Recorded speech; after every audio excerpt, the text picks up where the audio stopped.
Body 98-ൽ നിന്ന് 67-ലേക്ക് വന്ന ഒരു ജേർണി ഉണ്ട്. അപ്പോൾ അത് ഇടയ്ക്ക് ഈ ഷൂട്ട് സ്ട്രക്ക് ആയതുകൊണ്ട് അത് തന്നെ കണ്ടിന്യൂ ചെയ്ത് പോവുകയും ചെയ്യണം. അമ്മ എന്ത് കാണാൻ വലിയ ബുദ്ധിമുട്ടായിരുന്നു അമ്മയ്ക്ക് ആ സമയത്ത് തന്നെ.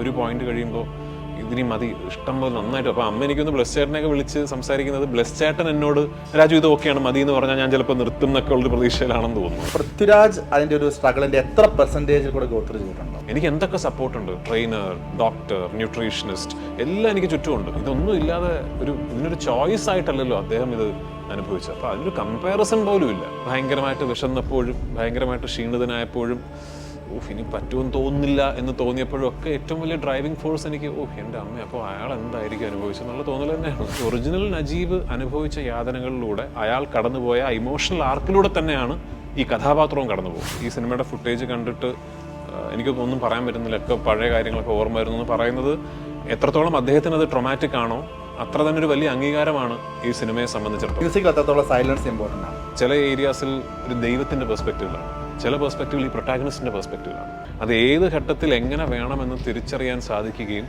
അതിനനുസൃതമായ സ്കോറുകൾ കമ്പോസ് ചെയ്യാൻ സാധിക്കുകയും പറയുന്നിടത്താണ് AR റഹ്മാൻ എന്ന ജീനിയസ്.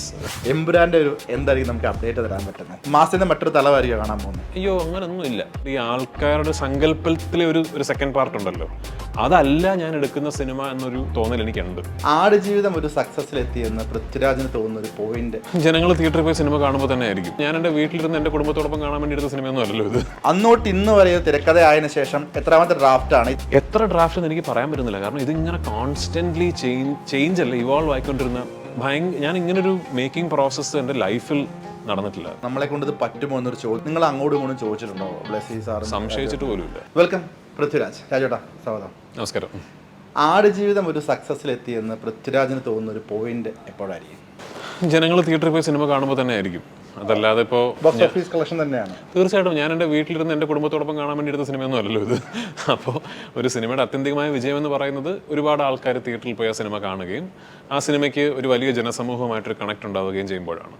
അപ്പോൾ ഈ സിനിമ വിജയിച്ചു എന്ന് എനിക്ക് മാത്രമല്ല ഈ സിനിമയുടെ അണിയറ പ്രവർത്തകർക്ക് കരുതണമെങ്കിൽ അത്തരമൊരു ഫിനോമിനായി ഈ സിനിമ മാറണം. അങ്ങനെ മാറട്ടെ എന്ന് ആശംസിക്കുന്നു, ആഗ്രഹിക്കുന്നു, പ്രാർത്ഥിക്കുന്നു. നമുക്കിത് സിനിമ ജോർദാനിലാണ് ഒരു മേജർ പോർഷൻസ് ഷൂട്ട് ചെയ്തത്. പക്ഷെ നമുക്ക് 16 വർഷം മുമ്പ് ആലോചിക്കുമ്പോൾ ഒരു ടെക്നോളജി ഒന്നുമല്ല ഇപ്പോൾ നമ്മൾ ഷൂട്ടിംഗ് തുടങ്ങുന്നത് 2018 വന്ന് നിന്ന സമയത്ത്. നമുക്ക് വേണമെങ്കിൽ ഒരു സെറ്റ് അല്ലെങ്കിൽ ഇപ്പം നമുക്ക് രാജസ്ഥാൻ മരുഭൂമി അങ്ങനെ ഇന്ത്യയിൽ തന്നെ നമുക്ക് വേണമെങ്കിൽ ചീറ്റിയെടുക്കാമായിരുന്നു, വേണമെങ്കിൽ അത് ചെയ്യാമായിരുന്നു. പക്ഷെ എന്തുകൊണ്ടാണ് ഇങ്ങനെ ഒരു അവിടെ തന്നെ സെലക്ട് ചെയ്ത് പോയതും കാര്യങ്ങളൊക്കെ എന്തുകൊണ്ടാണ്? ഇത് ടെക്നോളജിയുടെ വശം ഒന്നും ലൊക്കേഷൻ്റെ വശം മറ്റൊന്നുമാണ്. ഞാൻ രണ്ടിനെ കുറിച്ചും പറയാം.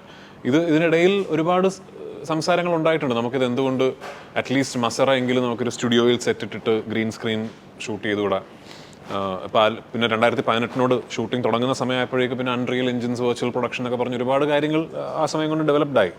പക്ഷേ ബ്ലെസ് ചേട്ടൻ ഈ സിനിമയെക്കുറിച്ച് സ്വപ്നം കണ്ടിരുന്നത് ഇപ്പോഴും ഇതൊരു റിയൽ ഓർഗാനിക് ആയിട്ട് ഷൂട്ട് ചെയ്യപ്പെടേണ്ട, റിയൽ ലൊക്കേഷനിൽ പോയി എലിമെൻസും ആക്ടേഴ്സും ആനിമൽസും എല്ലാം ലൈവായിട്ട് ഇൻട്രാക്ട് ചെയ്യേണ്ട ഒരു സിനിമയായിട്ട് തന്നെയാണ് ബ്ലെസ് ചേട്ടൻ എന്നെ സ്വപ്നം കണ്ടിരുന്നത്.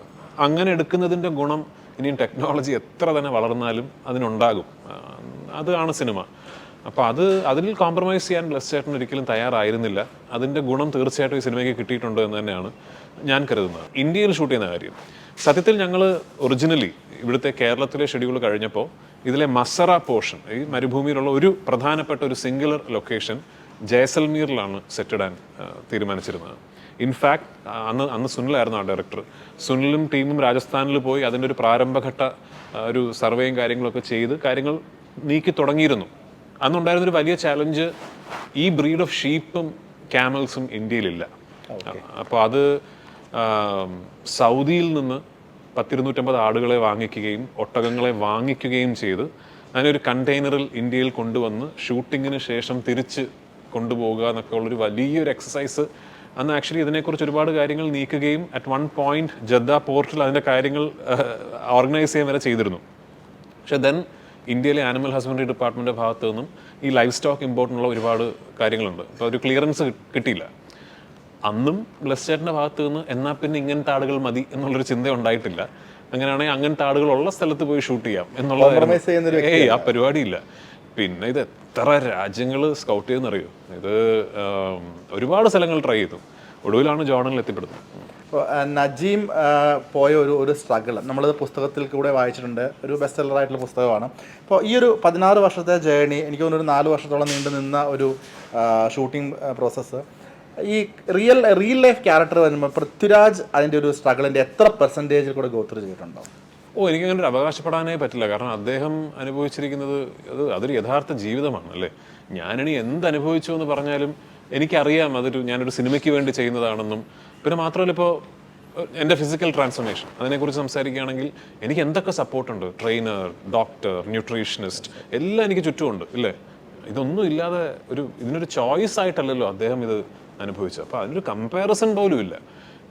പിന്നെ എൻ്റെ ഏറ്റവും വലിയ മോട്ടിവേറ്റിംഗ് ഡ്രൈവിംഗ് ഫോഴ്സ് എന്ന് പറയുന്നത് ഈ ചിന്തയായിരുന്നു.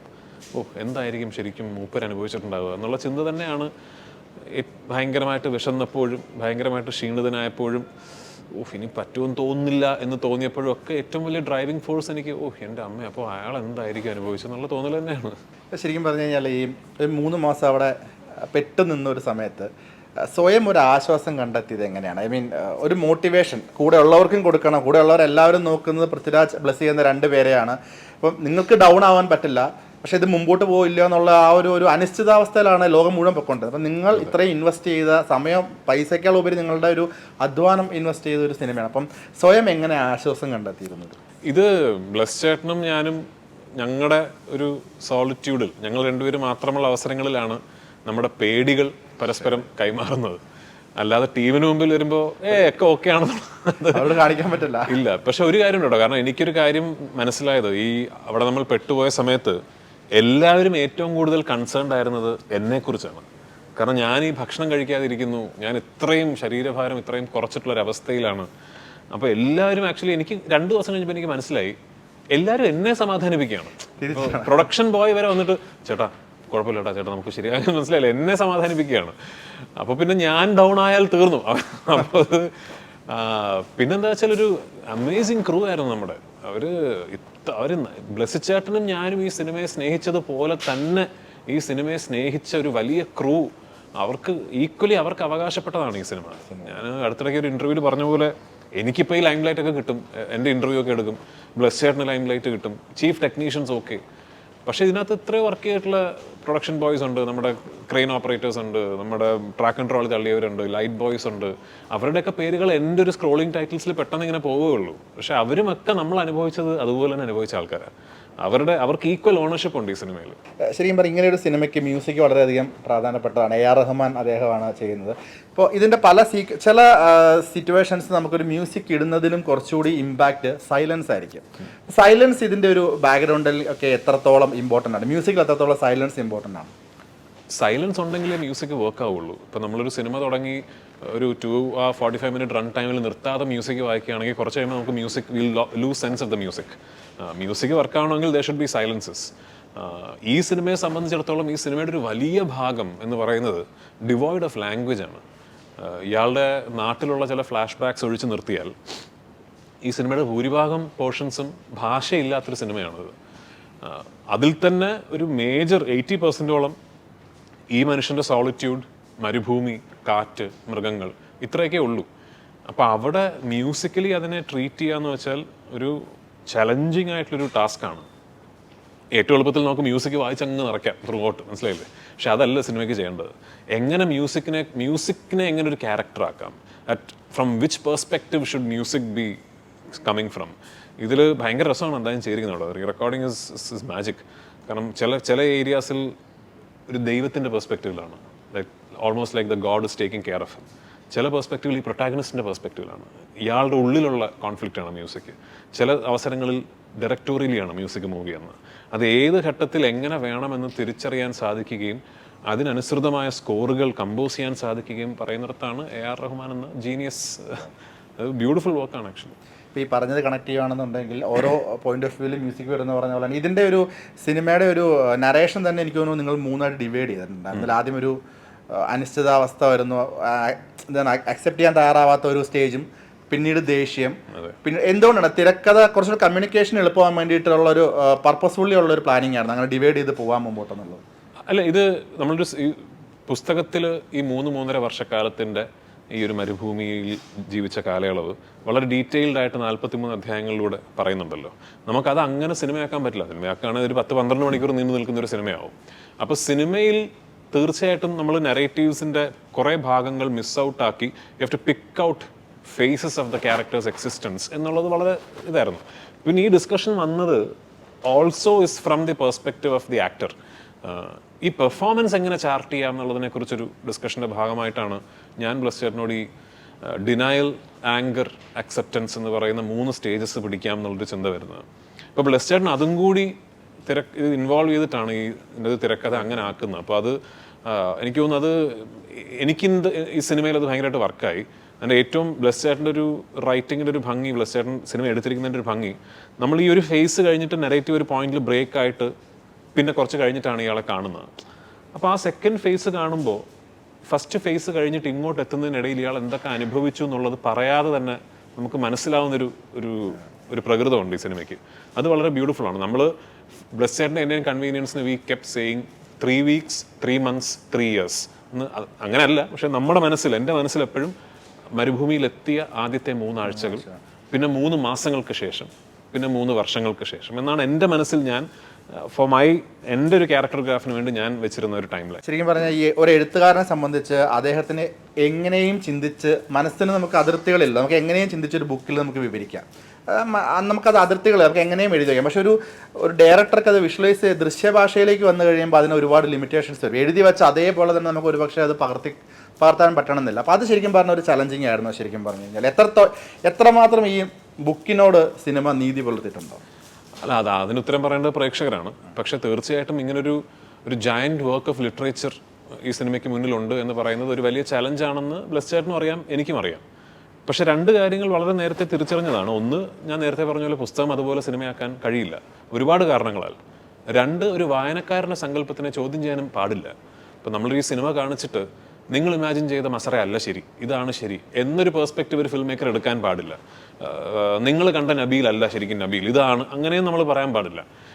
എന്ത് ചെയ്യാൻ സാധിക്കും? ഈ പുസ്തകം വായിക്കുമ്പോൾ ഒരു വായനക്കാരനിലുണ്ടാകുന്ന ഒരു ഇമോഷണൽ ജേർണി ഉണ്ടല്ലോ, അതിൻ്റെ ഒരു വിഷ്വൽ മാനിഫെസ്റ്റേഷൻ കൊടുക്കാൻ സാധിക്കുമോ എന്നുള്ളത് മാത്രമാണ് നമുക്ക് അറ്റംപ്റ്റ് ചെയ്യാൻ സാധിക്കുക.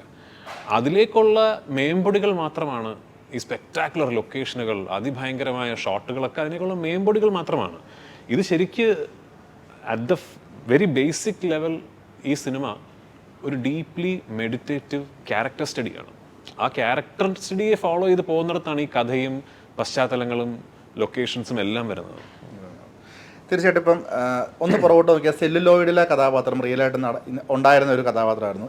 നിന്റെ മൊയ്തീൻ, അതും റിയൽ ലൈഫായിരുന്നു. ഇപ്പോൾ ആടുജീവിതം റിയൽ ലൈഫാണ്. ഇപ്പം റിയൽ ലൈഫ് ആണെങ്കിലും ഫിക്ഷണൽ ക്യാരക്ടർ ആണെങ്കിലും പ്രോസസ്സ് എല്ലാം സെയിം ആയിരിക്കും. പക്ഷേ നമുക്ക് പറയുമ്പോൾ റിയൽ ലൈഫ് ആണെന്ന് പറയും. ഈ റിയൽ ലൈഫ് ക്യാരക്ടർ കണ്ടിന്യൂസ് അല്ലെങ്കിൽ പോലും ഒന്നിൽ കൂടുതൽ ചെയ്യുമ്പോൾ അതിൻ്റെ ഒരു കിക്ക് എന്താണ്? അല്ല, കിക്കൊന്നുമില്ല. ഈ റിയൽ ലൈഫ് ക്യാരക്ടർ ചെയ്യുമ്പോൾ എനിക്ക് തോന്നുന്നത്, ഇപ്പോൾ ഫോർ എക്സാമ്പിൾ നജീബ് എന്ന് പറയുന്ന കഥാപാത്രം നമ്മൾ ചെയ്യും, അല്ലെങ്കിൽ മൊയ്തീൻ, JC ഡാനിയൽ, ശരിക്കുമുള്ള ഈ വ്യക്തികൾ എങ്ങനെയായിരുന്നു എന്താണെന്നുള്ളതിനെക്കുറിച്ച് വളരെ വ്യക്തമായൊരു സങ്കല്പമോ ചിത്രമോ ഒന്നും പബ്ലിക് കോൺഷ്യൻസിലില്ല. അപ്പോൾ അതുകൊണ്ട് തന്നെ ഒരു ഇമിറ്റേഷൻ്റെ ആവശ്യം ഇവിടെ വരുന്നില്ല. ഒറിജിനൽ നജീബിനെ അതുപോലെ റീക്രിയേറ്റ് ചെയ്യുക എന്ന് പറയുന്നൊരു ആവശ്യം വരുന്നില്ല. ഇപ്പം നേരെ മറിച്ച് ഇപ്പോൾ 1983 എന്ന സിനിമയിൽ രൺവീർ കപിൽ ദേവായിട്ട് അഭിനയിക്കുന്നു. അവിടെ ഇമിറ്റേഷൻ ആവശ്യമാണ്. അദ്ദേഹത്തിന് അറിയാമല്ലോ, കാരണം കപിൽ ദേവ് എങ്ങനെയാണ് ബോൾ ചെയ്യുന്നത് നമുക്ക് എല്ലാവർക്കും അറിയാം, കപിൽ ദേവ് സംസാരിക്കുന്നത് എങ്ങനെയാണെന്ന് നമുക്ക് എല്ലാവർക്കും അറിയാം. ഇപ്പോൾ സഞ്ജു ചെയ്യുമ്പോൾ ഇമിറ്റേഷൻ ആവശ്യമാണ്. അപ്പോൾ അങ്ങനെ 2 തരത്തിലാണ് ശരിക്കും നമ്മൾ ഈ റിയൽ ലൈഫ് കഥാപാത്രങ്ങളെ അപ്രോച്ച് ചെയ്യാൻ പറ്റുക. ഈ ആടുജീവിതത്തിൽ ഒരു ഇമിറ്റേഷൻ്റെ ലെയർ ഇല്ല. ആടുജീവിതത്തിൽ ആ ഫിലിം മേക്കറിന് ഇമാജിനേഷനോട് മാത്രമാണ് എൻ്റെ പെർഫോമൻസ് നീതി പുലർത്തിയിരിക്കുന്നത്. ഒറിജിനൽ നജീബും സിനിമയിലെ നജീബും തമ്മിൽ ഒരുപാട് വ്യത്യാസങ്ങൾ ഉണ്ടായേക്കാം. പക്ഷെ ഒറിജിനൽ നജീബ് അനുഭവിച്ച യാതനകളിലൂടെ അയാൾ കടന്നുപോയ ഇമോഷണൽ ആർക്കിലൂടെ തന്നെയാണ് ഈ കഥാപാത്രവും കടന്നു പോകുന്നത്. ശരിക്കും പറഞ്ഞാൽ ഇത് നജീബ് ആദ്യം പുറത്തു പറയാൻ മടിച്ച ഒരു കഥയായിരുന്നു എന്നും പിന്നീട് ബെന്യാമിൻ അദ്ദേഹം എഴുതുകയായിരുന്നു എന്ന് ഞാൻ കേട്ടിട്ടുണ്ട്. അപ്പം ആ ഒരു പുറത്തു പറയാൻ മടിച്ച ആ ഒരു നാളുകളിൽ നിന്നും ഇന്ന് അദ്ദേഹം, ഞാൻ ചേട്ടൻ്റെ സ്റ്റേറ്റ്മെൻറ്റ്സിൽ നിന്ന് അറിഞ്ഞതാണ്, ഇന്ന് അദ്ദേഹം ആ സിനിമ കണ്ടതിന് ശേഷം എനിക്കെല്ലാം ഓർമ്മ വന്നു പോയി സാറേ എന്ന് പറയുന്നത് തന്നെ ആയിരിക്കില്ല ഒരു പക്ഷേ. ഈ ഇപ്പോൾ റിലീസായിട്ടില്ല, അതിന് മുന്നേ നിങ്ങൾക്ക് കിട്ടുന്ന ഏറ്റവും വലിയൊരു അവാർഡ് അത് തന്നെ ആയിരിക്കില്ല ഒരു പക്ഷേ. തീർച്ചയായിട്ടും. അദ്ദേഹം ഈ സിനിമയുടെ ഫുട്ടേജ് കണ്ടിട്ട് എനിക്ക് ഒന്നും പറയാൻ പറ്റുന്നില്ല, ഒക്കെ പഴയ കാര്യങ്ങളൊക്കെ ഓർമ്മ വരുന്നു എന്ന് പറയുന്നത് എത്രത്തോളം അദ്ദേഹത്തിന് അത് ട്രൊമാറ്റിക് ആണോ അത്ര തന്നെ ഒരു വലിയ അംഗീകാരമാണ് ഈ സിനിമയെ സംബന്ധിച്ചിടത്തോളം. പിന്നെ ആക്ച്വലി നജീബൊക്കെ ഇപ്പോൾ ഇന്ന് ഒരുപാട് ആൾക്കാർ ഇൻ്റർവ്യൂ ഒക്കെ എടുത്തിട്ട് കുറച്ചുകൂടെ എളുപ്പത്തിൽ ഓപ്പണായിട്ട് സംസാരിക്കുന്നുണ്ട്. അങ്ങനെ ആയിരുന്നില്ല. ഈവൻ ഞാൻ ആദ്യമായിട്ട് സംസാരിക്കുന്നത്, ഈ സിനിമയുടെ ഷൂട്ടിംഗ് തീരുന്ന ദിവസമാണ് ഞാൻ ആദ്യമായിട്ട് അദ്ദേഹവുമായിട്ട് സംസാരിക്കുന്നത്. അന്ന് പോലും ഇത്ര എളുപ്പത്തിൽ ഇത്ര ഓപ്പണായിട്ട് കടന്നുപോയ എക്സ്പീരിയൻസുകളെ കുറിച്ച് അങ്ങനെ ആർട്ടിക്കുലേറ്റ് ചെയ്യാൻ പറ്റുന്ന ഒരു മനുഷ്യനായിരുന്നില്ല. അപ്പോൾ പിന്നെ ബെന്നിച്ചേട്ടൻ ആദ്യമായി സമീപിച്ചപ്പോൾ എങ്ങനെ ആയിരുന്നിരിക്കുന്നത് എനിക്ക് നന്നായിട്ട് ഊഹിക്കാം. അത് ദാറ്റ്സ് ഫുള്ളി അണ്ടർസ്റ്റാൻഡബിൾ. എളുപ്പത്തിൽ നമുക്കങ്ങനെ റീകൗണ്ട് ചെയ്യാൻ പറ്റുന്ന ഒരു എക്സ്പീരിയൻസ് അല്ലല്ലോ അത്. തീർച്ചയായിട്ടും. ഇപ്പോൾ ഇതുപോലൊരു സിനിമയെ പറ്റി സംസാരിക്കുമ്പോൾ എത്രാമത്തെ ഡ്രാഫ്റ്റാണ് ഇതിൻ്റെ തിരക്കഥ ഫൈനൽ എന്ന് നമുക്ക് പറയാൻ പറ്റുന്നത്? അത് കൂടാതെ തന്നെ 3 മാസം നിങ്ങൾ അവിടെ സ്റ്റക്കായപ്പോൾ ഇത്രയും വർഷം, ഈ ഒരു എനിക്കൊന്ന് പോക്കിയ രാജയുടെ സമയത്താണ് ബ്ലിസ് സാർ ആദ്യമായിട്ട് ഇതിൻ്റെ ഇത് കഥ പിച്ച് ചെയ്യുന്നത് ഞാൻ കേട്ടിട്ടുണ്ട്. അപ്പം അന്നോട്ട് ഇന്ന് വരെ തിരക്കഥ ആയതിനു ശേഷം എത്രാമത്തെ ഡ്രാഫ്റ്റാണ്? ഇത്രയും ഡിലേ വന്നപ്പോൾ ഈ ഫൈനൽ ചെയ്ത തിരക്കഥ കണ്ടാണല്ലോ ഷൂട്ട് തുടങ്ങണം. അതിനുശേഷം ഈ ഒരു പാൻഡമിക് വരുന്നു, ഡിലേ വരുന്നു, ഇത്രയും നാൾ ഡിലേ വരുന്നു. അപ്പോൾ തിരക്കഥയിൽ പിന്നെയും പൊളിക്കലുകൾ, അതൊരു പക്ഷേ ഈ ഇത്രയും ഡിലേ വന്ന് നന്നായെന്ന് തോന്നുന്നുണ്ടോ? ഡിലേയിൽ ഏറ്റവും ഗുണം കിട്ടുന്നത് ഏത് ആസ്പെക്റ്റിനാണെന്ന് ചോദിച്ചാൽ, ഇന്നിപ്പോൾ 2024 മാർച്ച് മാസമാണ് ഈ സിനിമ റിലീസാകാൻ പോകുന്നത്. ഒരു റിലീസ് സമയത്തിനെ സംബന്ധിച്ച് നോക്കുമ്പോൾ എനിക്ക് തോന്നുന്നു ഇങ്ങനൊരു സിനിമ റിലീസാകാൻ പറ്റിയ ഏറ്റവും നല്ലൊരു കാലഘട്ടത്തിലാണ് ഇന്ന് ഈ സിനിമ റിലീസാകുന്നത്.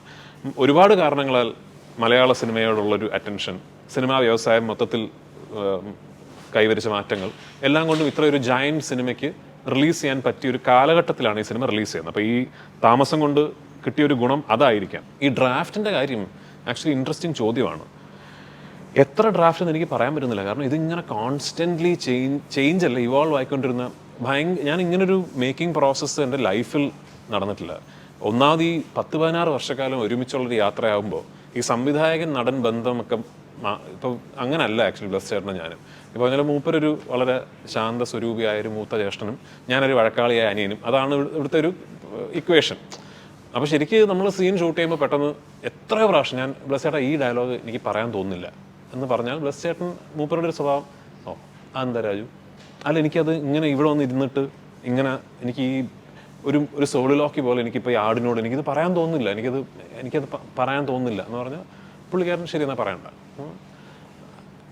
എൻ്റെ ബ്ലസ് ചേട്ടൻ പറയും ഒരു കാര്യം ചെയ്യും, ഡയലോഗ് പറയണ്ട, ഞാൻ ക്യാമറ റോള് പറഞ്ഞിട്ട് ഞാൻ കട്ട് പറയില്ല, ആ ഡയലോഗിലൂടെ കൺവേ ചെയ്യേണ്ടത് രാജുവിന് കൺവേ ചെയ്യാൻ പറ്റിയെന്ന് തോന്നിക്കഴിയുമ്പോൾ എന്നെ അടുത്ത് അറിയിച്ചു, അപ്പോൾ ഞാൻ കട്ട് പറയാം. അങ്ങനൊരു പ്രോസസ്സ് ഒരു ആക്ടറിന് കിട്ടുക എന്ന് പറയുന്നതിന് എന്തൊരു ലക്ഷറിയാണ്. ഈ സിനിമ അങ്ങനെ ഞങ്ങൾ എടുത്തിട്ടുള്ളത്. അങ്ങനൊരു സിനിമ ഇറങ്ങിക്കഴിഞ്ഞിട്ട് ഞാൻ ആക്ച്വലി സീൻ ബൈ സീൻ കുറേ കാര്യങ്ങൾ പറയാം. അതുകൊണ്ടാണ് ഞാൻ പറഞ്ഞത്, ഇതിനകത്ത് ഞാൻ നന്നായിട്ടുണ്ടെന്ന് ആരെങ്കിലും പറയുന്നുണ്ടെങ്കിൽ അതിൻ്റെ വലിയ ക്രെഡിറ്റ് ബ്ലസ് ചേട്ടനാണ്. ശരിക്കും എനിക്ക് തോന്നുന്നു ഒരു സ്വപ്നത്തിന് പുറകെ ഒരാൾക്ക് എത്രത്തോളം സഞ്ചരിക്കാൻ പറ്റുന്നുള്ള ഏറ്റവും വലിയ ഉദാഹരണമാണ് അദ്ദേഹം. ഈ മറ്റു സിനിമയും ചെയ്യാതെ 16 വർഷം ഈ സിനിമയ്ക്ക് വേണ്ടി. അൺബിലീവബിൾ.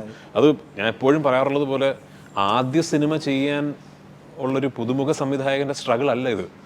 ഒരു ഇൻഡസ്ട്രിയിലെ ഏറ്റവും വിലപിടിപ്പുള്ള സംവിധായകൻ, ഏറ്റവും ആൾക്കാർ ഒരു സിനിമ ചെയ്യണമെന്ന് ആഗ്രഹിച്ചിരുന്ന സംവിധായകൻ്റെ ഒരു സിനിമയാണ്. അങ്ങനെ ഒരാളാണ് ഇത്രയും വർഷക്കാലം ഒരു സിനിമയ്ക്ക് പുറകെ നിന്നത്. ലസിച്ചേട്ടൻ ഒരൊറ്റ ഒരാൾ കാരണമാണ് ഈ സിനിമയിൽ നിന്ന് ഈ ഫോമിൽ എത്തിപ്പെട്ടത്. ശരിക്കും പൃഥ്വിരാജ് എന്നൊരു സംവിധായകൻ ഈ ഒരു പൊസിഷനിൽ നിന്ന് ആലോചിക്കാൻ പറ്റും എപ്പോഴെങ്കിലും? ഐ മീൻ ഇപ്പോൾ ഞാൻ കേട്ടിട്ടുണ്ട്, ഇപ്പം ഒരു ഷോട്ട് വേണമെന്നുണ്ടെങ്കിൽ അദ്ദേഹം ആ ഷോട്ട് എത്ര ടേക്ക് എടുത്താലും, ഇപ്പം ഞാൻ കേട്ടിട്ടുള്ളത് 25 ദിവസമൊക്കെ നിങ്ങളൊരു ഈ ബ്ലസ്സിയുടെ കാര്യമല്ലേ പറയാം? അയ്യോ തീർച്ചയായിട്ടും. അപ്പം പൃഥ്വിരാജ് ഒരു സംവിധായകനുമാണ്. താങ്കളായിരുന്നു ഒരു പക്ഷേ ഈ ഒരു സ്റ്റേജിൽ നിങ്ങൾ ഇത്രയും എഫേർട്ട് ഇടുവാണ്, ഇത്രയും വർഷം ഒരു സിനിമയ്ക്ക് വേണ്ടി മാത്രം നിൽക്കുക. എനിക്ക് തോന്നുന്നില്ല എനിക്ക് അത്രത്തോളം കഴിവും ഫോക്കസും കൺവിക്ഷനും ഉണ്ടെന്ന് എനിക്ക് തോന്നുന്നില്ല.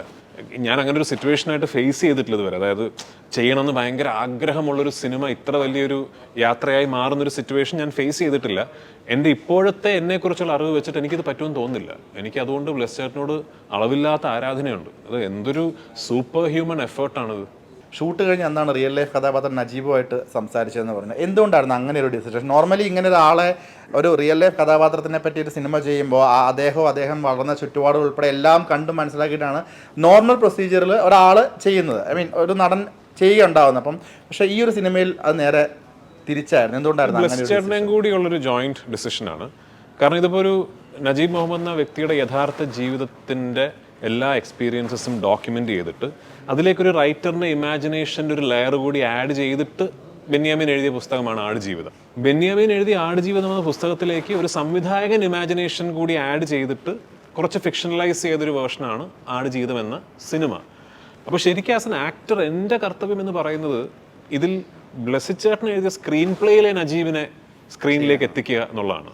ഒറിജിനൽ നജീബിനെ റീക്രിയേറ്റ് ചെയ്യുക എന്നുള്ളതല്ല, ടു ബി ഫ്രാങ്ക്. അതിനകത്ത് ഡയറക്ടർ കണ്ടൊരു ക്രിയേറ്റ് ചെയ്തൊരു നജീബ് ഉണ്ടല്ലോ, ഒറിജിനൽ നജീബിൽ നിന്ന് ഇൻസ്പയർഡ് ആയി ക്രിയേറ്റ് ചെയ്തൊരു നജീബ്, ആ നജീബിനെയാണ് ഞാൻ സ്ക്രീനിൽ എത്തിക്കേണ്ടത്. മാത്രമല്ല ഞാൻ നേരത്തെ പറഞ്ഞ പോലെ ഈ ഒരു ഇമിറ്റേഷൻ്റെ ഒരു ലെയർ ഈ പ്രോസസ്സിൽ വേണ്ട എന്ന് തീരുമാനിച്ചിരുന്നു. ഒരു റിയൽ നജീബിനെ കണ്ടിട്ട് അദ്ദേഹത്തിൻ്റെ ഒരു ബോഡി ലാംഗ്വേജ് റീക്രിയേറ്റ് ചെയ്യുക, അത്തരം ആവശ്യങ്ങളോ അതിൻ്റെ ഒരു ആവശ്യം ഈ ഒരു പെർഫോമൻസിൽ ഉണ്ടെന്ന് എനിക്ക് തോന്നിയില്ല. അതിൻ്റെ എല്ലാം ഭാഗമായിട്ടാണ്. പിന്നെ അതൊരു ആക്ച്വലി ഒരു ഭയങ്കര ഒരു പ്രൊഫൗണ്ട് എക്സ്പീരിയൻസ് ആയിരുന്നു കേട്ടോ. ഞാൻ ഈ നജീബ് എന്ന് പറഞ്ഞ കഥാപാത്രത്തിനെ മുഴുവൻ അതിൻ്റെ ഫുൾ ആർക്ക് ജീവിച്ച് തീർത്തിട്ട് ഒറിജിനൽ നജീബായിട്ട് സംസാരിച്ചിട്ട് ഒരുപാട് കാര്യങ്ങൾ ഞാൻ ആ ഇൻ്റർവ്യൂവിൽ ഇല്ലാത്ത ഒരുപാട് കാര്യങ്ങൾ ചോദിച്ചിരുന്നു. കുറച്ച് അദ്ദേഹം സംസാരിക്കാൻ കുറച്ച് ഫ്രീ ആയപ്പോൾ. അപ്പോൾ ഞാൻ ചോദിച്ചു കുറേ കാര്യങ്ങൾ, ഇന്ന സമയത്ത് ഇങ്ങനെ സംഭവിച്ചപ്പോൾ ഇതായിരുന്നോ, എന്തായിരുന്നു ചിന്തിച്ചത്. അന്ന് അദ്ദേഹം പറഞ്ഞ ഒരുപാട് കാര്യങ്ങൾ ശരിക്കും ഞാൻ ആ സീനുകൾ അഭിനയിച്ചപ്പോൾ അയ്യോ ഞാൻ അതാണല്ലോ ആലോചിച്ചതെന്നുള്ളൊരു ഭയങ്കര പ്രൊഫൗണ്ട് എക്സ്പീരിയൻസ് എനിക്കുണ്ടായി. അതൊരു മറക്കാൻ പറ്റാത്ത അനുഭവമാണ്. ഈ ഒരു ബോഡി 98-ൽ നിന്ന് 67-ലേക്ക് വന്ന ഒരു ജേർണി ഉണ്ട്. അപ്പോൾ അത് ഇടയ്ക്ക് ഈ ഷൂട്ട് സ്ട്രക്ക് ആയതുകൊണ്ട് അത് തന്നെ കണ്ടിന്യൂ ചെയ്ത് പോവുകയും ചെയ്യണം. ശരിക്കും പറഞ്ഞാൽ അത് കൂടെ ആൾക്കാരുണ്ട്, എന്നാൽ പോലും വളരെ ഒരു അപകടകരമായിട്ടുള്ള ഒരു ഡയറ്റിലേക്ക് കൂടെ ആയിരിക്കും പൊയ്ക്കൊണ്ടിരുന്നത്. അമ്മ എന്ത് പറഞ്ഞു? അമ്മയ്ക്ക് ഓഫ്കോഴ്സ് അത് കാണാൻ വലിയ ബുദ്ധിമുട്ടായിരുന്നു അമ്മയ്ക്ക് ആ സമയത്ത് തന്നെ. ഞാൻ ഏറ്റവും മെലിഞ്ഞൊരവസ്ഥ എനിക്ക് നിങ്ങൾ സിനിമ കാണുമ്പോഴായിരിക്കും കാണുക. അപ്പോൾ അത് ഈ അമ്മ അവർക്ക് എല്ലാവർക്കും കുറച്ച് കഴിയുമ്പോൾ ചോദിക്കുമല്ലോ, ഭയങ്കരമായിട്ട് മെലിഞ്ഞല്ലോ, മതി ഇത്ര മെലിഞ്ഞാൽ പോരെ, ഇത് ഭയങ്കര ട്രാൻസ്ഫോർമേഷൻ ആണല്ലോ, പോരെ. അപ്പോഴും എൻ്റെ മനസ്സിൽ കുറച്ചുകൂടെ പറ്റും, എനിക്ക് കുറച്ചുകൂടെ പുഷ് ചെയ്യാമെന്നുള്ളൂ. അപ്പോൾ എൻ്റെ മനസ്സിൽ ഞാൻ എൻ്റെ പ്രോസസ്സ്, തടി കുറയ്ക്കാൻ ശ്രമിക്കുന്ന പ്രോസസ്സ് തീരുന്നത് മെലിഞ്ഞ പോർഷൻസ് ഷൂട്ട് ചെയ്ത് തീരുന്ന ദിവസമാണ്. അതുവരെ ഞാൻ ഷൂട്ടിംഗ് തുടങ്ങുമ്പോഴും ഞാനത് പുഷ് ചെയ്തുകൊണ്ടിരിക്കുക എന്നുള്ളതാണ് എൻ്റെ മനസ്സിലെ ഒരു പ്രോസസ്സ് എന്ന് പറയുന്നത്. അപ്പോൾ സ്വാഭാവികമായിട്ട് അമ്മയാണെങ്കിലും ഭാര്യയാണെങ്കിലും ഒരു പോയിന്റ് കഴിയുമ്പോൾ ഇതിനി മതി, ഇഷ്ടം പോലെ നന്നായിട്ട്. അപ്പോൾ അമ്മ എനിക്കൊന്ന് ബ്ലെസ് ചേട്ടനെയൊക്കെ വിളിച്ച് സംസാരിക്കുന്നത്, ബ്ലെസ് ചേട്ടൻ എന്നോട് രാജു ഇത് ഓക്കെയാണ് മതി എന്ന് പറഞ്ഞാൽ ഞാൻ ചിലപ്പോൾ നിർത്തും എന്നൊക്കെ ഉള്ളൊരു പ്രതീക്ഷയിലാണെന്ന് തോന്നുന്നത്. ഈ എപ്പോഴെങ്കിലും നമ്മളെ ഇത് വർക്കൗട്ട് ആവുമോ, നമ്മളെ കൊണ്ട് ഇത് പറ്റുമോ എന്നൊരു ചോദ്യം ഇതിൻ്റെ ഇത്രയും വർഷം നീണ്ടപ്പം നിങ്ങൾ അങ്ങോട്ടും ഇങ്ങോട്ടും ചോദിച്ചിട്ടുണ്ടോ ബ്ലെസ്സി സാർ? സംശയിച്ചിട്ട് പോലുമില്ല, ഒരിക്കലും സംശയിച്ചിട്ടില്ല. ഓക്കെ. എമ്പുരാൻ്റെ ഒരു എന്തായിരിക്കും നമുക്ക് അപ്ഡേറ്റ് തരാൻ പറ്റുന്നത്? എത്ര പെർസെൻറ്റേജ് ഷൂട്ട് കഴിഞ്ഞാണ് ഇപ്പം? പെർസെൻറ്റേജ് എനിക്ക് കൃത്യമായിട്ട് അറിയില്ല, ഒരു 20% ഷൂട്ട് കഴിഞ്ഞിട്ടുണ്ടാവും. ഷൂട്ട് കഴിഞ്ഞാണ്. ഇടയ്ക്കൊരു ഇൻ്റർവ്യൂവിൽ ആയതും പറഞ്ഞിട്ടുണ്ടായി, ഒരു മുണ്ട് മടക്കി മീശ പിരിച്ച് ഗോഡൗൺ ഫാക്ടറിയിലുള്ള അടി പോലെ ആയിരിക്കില്ല ഈ സിനിമ എന്ന് പറയണ്ടായി. മാസിന്റെ മറ്റൊരു തലവാരിയോ കാണാൻ പോകുന്നത്? അയ്യോ അങ്ങനൊന്നും ഇല്ല. ഇത് തന്നെയാണ് എമ്പുരാനിലും പറഞ്ഞത്, ചെറിയ സിനിമയാണെന്ന്. അല്ല, സത്യസന്ധമായിട്ട് ഞാൻ പറയണേ. കാരണം എന്താ പറയുക, ഒരു വലിയ വിജയമായ ഒരു സിനിമയുടെ രണ്ടാം ഭാഗം എന്ന് പറയുമ്പോൾ ഇപ്പോൾ എന്നോട് ആൾക്കാരൊന്ന് ഇപ്പോൾ ഇങ്ങനത്തെ ചോദ്യങ്ങൾ ചോദിച്ചതിൻ്റെ അടിസ്ഥാനത്തിൽ എനിക്ക് തോന്നിയിട്ടുണ്ട് ഈ ആൾക്കാരുടെ സങ്കല്പത്തിലെ ഒരു സെക്കൻഡ് പാർട്ട് ഉണ്ടല്ലോ, അതല്ല ഞാൻ എടുക്കുന്ന സിനിമ എന്നൊരു തോന്നൽ എനിക്കുണ്ട്. അപ്പോൾ അത് ഇപ്പോൾ നന്നാവില്ല എന്നുള്ളത് ജനം പറയട്ടെ. മലയാള സിനിമ നമ്മുടെ തന്നെ ഭാഷയിൽ മറ്റുള്ള ആളുകളും കാണണമെന്നാണ് ആഗ്രഹം എന്ന് ഒരു ഇൻ്റർവ്യൂവിൽ താങ്കൾ പറയുകയുണ്ടായി. അതുപോലെ തന്നെ സംഭവിക്കട്ടെ, മുന്നോട്ടുള്ള എല്ലാം വിജയമാവട്ടെ, തുടർന്നെല്ലാം പൊന്നാവട്ടെ. Thank you so much.